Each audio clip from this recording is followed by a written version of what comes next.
कालिंदी की धारा थी जो अब नाला बनकर बहती है। कभी नहीं साफ हुआ, यमुना जैसे के तैसे है, इतना ही गंदगी। कूड़े कचरे के बोझ तले यमुना दिल्ली को कहती है। यमुना जी को हम दिल्ली शहर की पहचान बनाएंगे। मैंने आपको एक प्रॉमिस किया हुआ है कि अगले चुनाव के पहले आपके साथ यमुना में डुबकी लगाऊंगा, वो कर दूंगा। बिल्कुल यहाँ कोई चांस ही नहीं है साफ होने का। ये यमुना है, ये अपने अंतिम दौर में है, ये अब मर रही हैं। जब से यमुना का उद्गम हुआ है तब से यमुना के किनारे न जाने कितनी संस्कृतियों सभ्यताओं का विकास हुआ है, लेकिन आज यमुना अपने अस्तित्व की लड़ाई लड़ रही है। अस्तित्व की लड़ाई मैं इसलिए कह रहा हूँ कि हाल ही में आई रिपोर्ट के अनुसार यमुना का 90% पानी पॉल्यूटेड हो चुका है। पॉल्यूटेड क्यों हुआ है, इसका सबसे मुख्य कारण है दिल्ली से गुजरने वाली यमुना। आपको याद है कि यमुना कभी साफ निर्मल पवित्र टाइप की दिखी? कभी नहीं साफ हुआ, यमुना जैसे के तैसे है, इतना ही गंदगी। ऐसी ही काली यमुना आपने ऐसे बचपन में भी कभी आप आए हो तो यमुना को ठीक देखे हो? नहीं, बहुत दिन पहले ठीक थी, जब हम नहीं आए थे इसके बाद पहले साफ पानी चलती थी। कितने समय पहले की बात है? लगभग 40 साल पहले की बात है। मतलब 40 साल पहले यमुना ठीक था। मतलब ऐसा था कि पानी जैसे साफ रहता था। अब ये बताइए, कुछ लोग मछलियाँ देख रहा हूँ मैं, कुछ लोग मछली मारने जा रहे हैं यमुना में। यमुना मछली जो अच्छा मछली है, जो यमुना की मछली मर गया पानी गंदगी से। तो अभी कौन सी मछलियाँ मिलती हैं यमुना में? अभी वही जो गंदी में जो रहते हैं, जो मांगुर होते हैं, वही मछली है। मतलब बस सिर्फ मांगुर मछली मिलती है, बाकी और भी जो और दूसरी मछली कोई नहीं रहेगी। अच्छी मछलियाँ हैं, अच्छी मछली नहीं रहेगी। पानी गंदी है तो सब मछली मर जाती है। जो लोग मछली मारने जाते हैं, कभी ऐसे शरीर में खुजली या गंदी से तो हो ही जाता है, सारे के इन्फेक्शन हो जाती है शरीर के अंदर। पूरी गंदी पानी है, पानी गंदा है तो सब तो इन्फेक्शन होता है, सब इन्फेक्शन वगैरह हो जाता है। ये लोग कितने देर मछली मार, तो ये तो हमको लग रहा है कि गंदगी की वजह से मछलियों की क्वांटिटी भी कम हो गया होगा। अब भले गंदगी में मांगुर मछली रहती हो, लेकिन अब वैसे तो मिलती नहीं होंगी, बहुत कम मिलती है। यमुना की स्थिति बढ़िया नहीं है। यमुना की स्थिति, यमुना जैसे पवित्र रहना चाहिए ना, यहाँ पर जितने पूजा पाठ लोग करते हैं। मजबूरी में अब यमुना है तो उनके नाम से, गंगा के नाम से अपने पूजा पाठ करके जाते हैं, लेकिन नहाते नहीं। अब लोगों ने नहाना छोड़ दिया है यमुना। कैसे गंदगी पानी में नहाएगी? सारी यमुना के जितना दिल्ली की गंदगी है, कचरा, लेट्रिन बाथरूम की जितनी पानी, सारी यमुना में आती, सारा चीज इसी में है। एक भी दिल्ली की शहर की नाला गंदगी, आपको लेट्रिन की जितनी भी कैंटीन की ये नहीं है जो आपको बाहर है, सब यमुना में लगेगा। सब यमुना में है। मतलब अब लोग, आस्था तो है नदियों से, लेकिन अब पहले की तरह नहीं रहेगा कि यमुना में आए हैं तो नहाएंगे। अब कैसे नहाएंगे? लोग आते हैं तो मजबूरी में पूजा पाठ करने के लिए पानी छिड़क लेते हैं लोग शरीर के ऊपर से, नहाते। बहुत बार लोग आए, मीडिया वाले या बहुत लोग आए, पत्रकार जितने भी आए, सबके लिए सफाई करने के लिए। अच्छा, कभी आपने सोचा है कि अब यमुना साफ हो जानी चाहिए? अब नहीं होगी साफ, कैसे साफ होगा? नहीं, आपको ऐसे उम्मीद लगता है सरकारें तमाम वादा कर, नहीं लग रहा है ये साफ होगा। आपने तो कई सरकारें देखी होंगी, बहुत सरकार देखे हैं, और कई बार यमुना में वो साफ सफाई के लिए स्मोक फॉगिंग से लेके सब चली है। अभी एक आज से लगभग 2-3 महीना पहले तो 3 महीना तक इसमें दवा का छिड़काव किया गया है। झाग जो बनती थी गंदी से, झाग तो अभी भी देख रहा हूँ नाले से आ रहा है। नाले से झाग आ रहा है। नहीं, यमुना में झाग बनता था ना, तो यमुना में झाग बनने के कारण मतलब दवा का छिड़काव हुआ। झाग तो बैराज के नीचे अभी भी दिखाई दे बनेगी, उसको रोकना थोड़ा है। झाग नहीं बन सकता, इसलिए गंदी पानी है तो झाग होगा ही।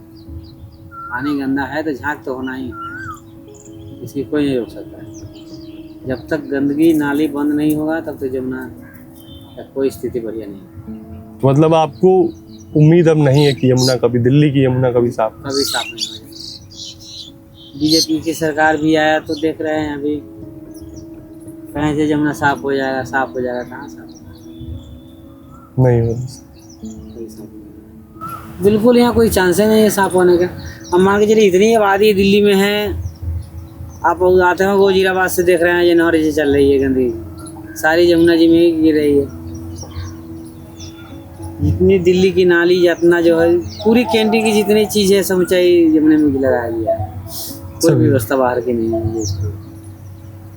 अब इसमें नीचे जाकर देखिए सामने जो है जो पॉइजन जहर पानी भरा है ये जो नाले से अंदर जा रहा वो है। नाला से जो उधर से नवेरा से जो आते हैं उस पानी में अगर इंसान या अगर कोई भी अगर जीव जंतु अगर पड़ जाएगी तो 10 सेकंड की में उसकी मौत हो जाएगी। इतना जहरीला इतना है। जहरीला वो कहाँ से आ रहा है पानी वो? यहाँ पुन्ना बेटा से होते हुए आते हैं। नहीं तो नोएडा में ऐसी कौन सी जगह से आ रहा है कि ये ये 10 आपको पानी यहाँ उधर से आ रही है, ये क्या बोलते हैं हरिद्वार वाला नाले नहीं है नहर की, उस नाले के पूरा शहर होते हुए गाजीपुर का जो कचरा के जरिए है सब होते हुए नाली आते हैं।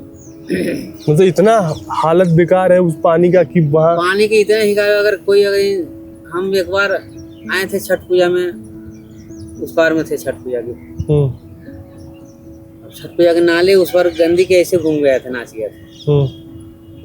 एक इंसान बिहारी अपने था दरभंगा का, पूजा करने छठ पूजा के लिए आया था, लेकिन वो नहाने के लिए अपना घूम रहा था तो उस पानी में हेला, मुंह में पानी पड़ गया उसकी, उसी जगह वो मौत हो गई। मौत हो गई। बॉडी में नहीं मिला उसका, इतना कीचड़ है उसकी, अंदर कीचड़ में फंस गया बॉडी में। बड़ी बेकार स्थिति है। बहुत बेकार स्थिति। यमुनोत्री से प्रयागराज त्रिवेणी संगम जाने वाली यमुना 1376 किलोमीटर की कुल दूरी तय करती हैं, लेकिन उनमें से 52 किलोमीटर की दूरी वो देश की राजधानी दिल्ली में तय करती हैं और दिल्ली में वो पल्ला गांव में एंटर करती हैं। बैंगन लगे हैं, मिर्ची लगी है, थोड़ी सी तोरी लगी है, बस कुछ नहीं। और नीचे में लरी देख रहा था, वो लौकी वगैरह भी दिखाई दे रही थी। लौकी दो एक पेड़ है लौकी की, और साग वगैरह भी वही है। साग वगैरह नहीं, उधर खरबूजा और ये सब नहीं होता यहाँ पे। कीड़ा लगा, कीड़ा लग जाता है। क्यों कीड़ा लग जाता है? पानी की वजह से। कितना दवाई मारो लेकिन कीड़ी खा जाती। तो ये पानी की वजह से, यमुना के पानी, गंदे पानी की वजह से, ये नाले की वजह से। नाले की वजह से। तो जैसे कि आप लोग सिंचाई, आप बताइए मुझे, सिंचाई कैसे होता है यहाँ इनके? सिंचाई होती, इंजन चला के सिंचाई होती, लेबल लगता है। पानी कहाँ से आता है? पानी नाले से आता। ये नाले से, ये जो ये गंदी नाले आ रहे हैं, तो इससे तो ये जो हरी सब्जियां हैं वो भी नुकसान हो जाते होंगे, कीड़े लग जाते होंगे। क्योंकि जो हरी सब्जियां ये नाले के पानी वाला खाएगा उसका तबीयत भी खराब हो जाता होगा। क्या करें, तबीयत खराब हो तो चीजों पेट से पानी।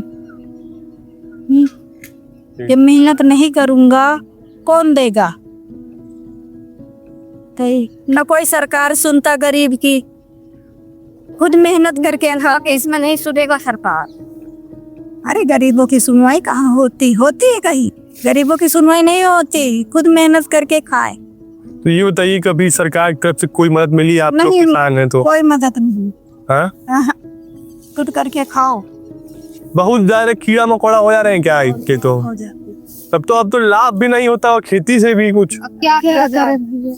लेकिन पल्ला गांव से जब वो 8 किलोमीटर आगे बढ़ती हैं, जब वजीराबाद, नजफगढ़ और शहादरा नाले की तरफ बढ़ती हैं, मतलब जो 90% यमुना प्रदूषित होती हैं उसका 80% भाग जो यमुना में प्रदूषित होता है वो वहीं से होना शुरू होता है। गुरुजी, सनातन धर्म में नदियों को माँ की संज्ञा दी गई है और आज के समय में जिस तरीके से नदियों का दुर्दशा हो रहा है, खासकर दिल्ली में यमुना का, और चूँकि आप हमारे धर्म के पुरोहित हैं, आप मार्गदर्शक हैं, तो आप कैसे देखते हैं जो नदियों का अस्तित्व खत्म होते जा रहा है? खासकर हम अगर यमुना की बात करें तो यमुना धीरे धीरे अब उनकी जो पवित्रता है, मुझे लग रहा है कि अब धीरे धीरे कहीं ना कहीं नाले में तब्दील होते जा रहा है, क्योंकि जिस तरीके से पानी कलर है, दुर्गंध है। तो आपको क्या लगता है? हमारे शास्त्र के अनुसार यमुना, गंगा, सरस्वती, ये सब नदियों को पवित्र माना गया है। इसका बहुत महत्व है। स्नान करने से, इसके दर्शन से, स्नान से पाप नष्ट हो जाते हैं, ऐसे शास्त्र की मान्यता है।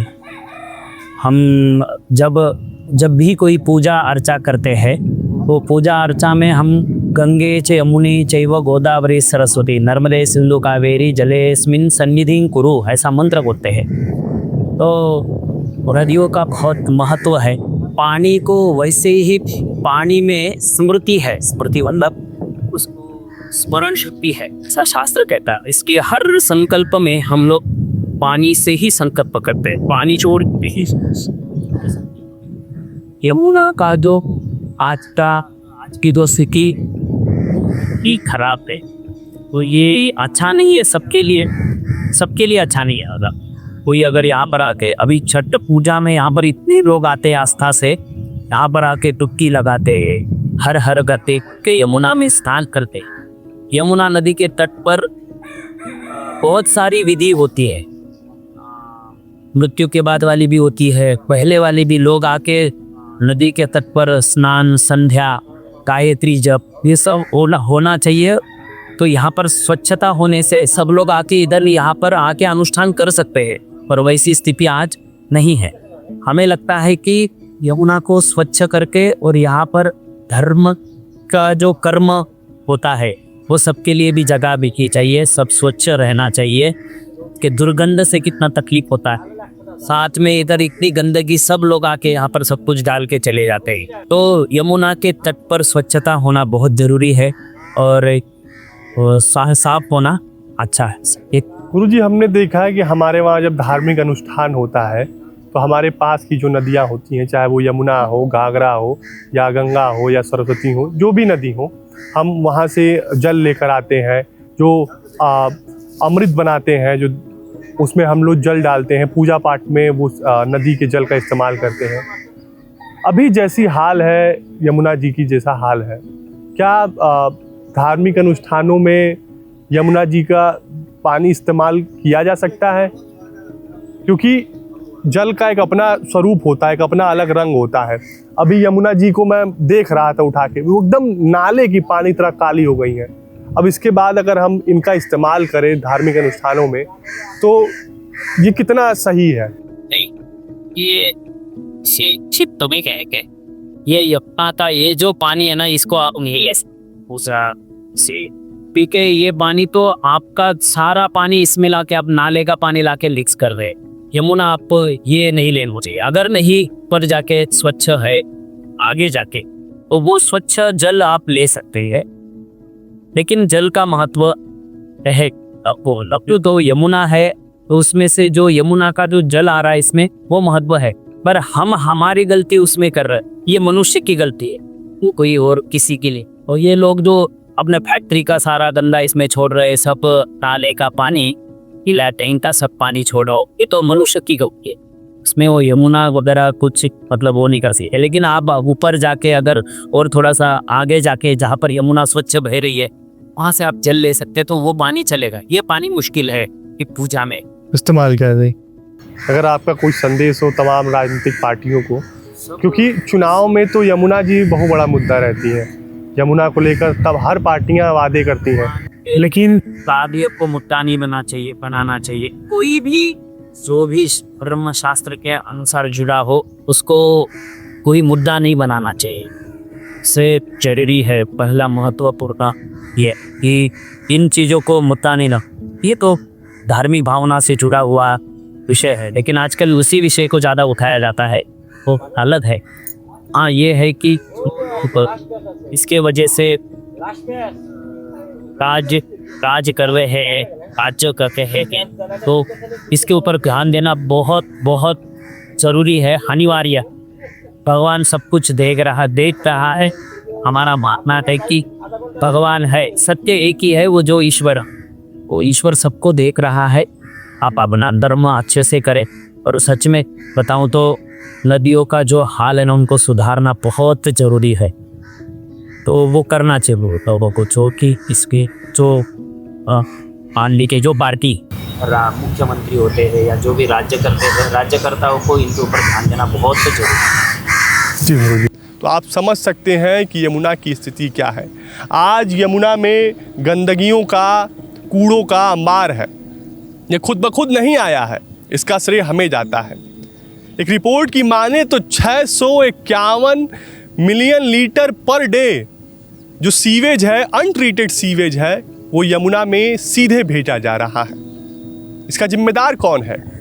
दिखाते हैं आपको कि यमुना के पानी में गंदगी का स्तर क्या है। यमुना के पानी का कलर ये देखिए। मैं अपने कैमरे के साथी से कहूँगा वो ज़रा सामने आए और ये यमुना जी का जो पानी है उसको दिखाएं। सबसे बड़ा जो सवाल ये है कि आखिर यमुना सिर्फ चुनावी मुद्दा रह जाएंगी या फिर यमुना को साफ करने की इच्छा शक्ति है भी कि नहीं इस देश के या इस प्रदेश के नेताओं के अंदर। यमुना को सिर्फ चुनावी एजेंडे के तौर पे, चुनाव में एक पोस्टर के तौर पे इस्तेमाल करते ही रह जाएंगे। ये बताओ कि यमुना में इतना कचरा है, सीवेज है, यमुना प्रदूषित हो चुकी है, तो ये साफ सफाई की वजह से यहाँ तो दुर्गंध भी आता हुआ होगा, तो ये स्वास्थ्य तो बड़ा खराब रहता होगा, तबीयत तो खराब रहता होगा तुम्हारा। अरे साहब वो तो रहती है हर चीज़ के लिए, लेकिन ये है कि मजदूर आदमी कहाँ जाए, फिर कुछ तो करेगा ना अपने आप के लिए। और ये जो 24 घंटा जो दुर्गंध आता है यमुना से, कैसे रह रहे हो? सांस वास कैसे लिया जा रहा है? अब लिया जा रहा है, गरीब आदमी कहाँ मरेंगे? बोलो, आप ही बोलो, कहाँ मरेंगे? इस तरफ टाइम तो पास होगा ना। कभी यही यमुना खेतों की प्यास बुझाती थी, फसलों को हरियाली देती थी और किनारों पर बसे गांवों की अर्थव्यवस्था को सहारा देती थी। लेकिन अब हालात ऐसे हैं कि इसका जहरीला पानी खेतों में जहर घोल रहा है। मजबूरी में किसान इसी पानी से सिंचाई कर रहे हैं, जिससे फसल की गुणवत्ता गिर रही है और जमीन की उर्वरता भी लगातार कम होती जा रही है। वहीं यमुना किनारे रहने वाले मजदूरों के लिए यह प्रदूषण सीधे स्वास्थ्य पर वार कर रहा है। दूषित पानी, जहरीली गैसें और बदबूदार माहौल सांस की बीमारियों, त्वचा रोग और अन्य गंभीर समस्याओं को जन्म दे रहे हैं। रोज कमाने खाने वाले ये मजदूर इलाज के खर्च और खराब सेहत के बीच जूझने को मजबूर है। कालिंदी की धारा थी जो अब नाला बनकर बहती है। कूड़े कचरे के बोझ तले यमुना दिल्ली को कहती है। सफेद झाग की चादर ओढ़े दम अपना घुटता पानी हूँ, कृष्ण की सखी कहो मुझे अब जहर का घूंट पी जाती है। कंक्रीट के इन जंगलों में सांसें मेरी थमने लगी हैं, कल कल करती निर्मल नदियां अब मैली सी थमने लगी हैं। लोहे के पुल की छाया में मेरा रूह भी कांप जाता है, इंसान की इस स्वार्थ निष्ठा पर मेरा हृदय भर आता है। जागो दिल्ली के बासिंदों, मुझे फिर से पावन कर जाओ, मृत्यु की ओर बढ़ रही जीवन का अमृत बरसाओ।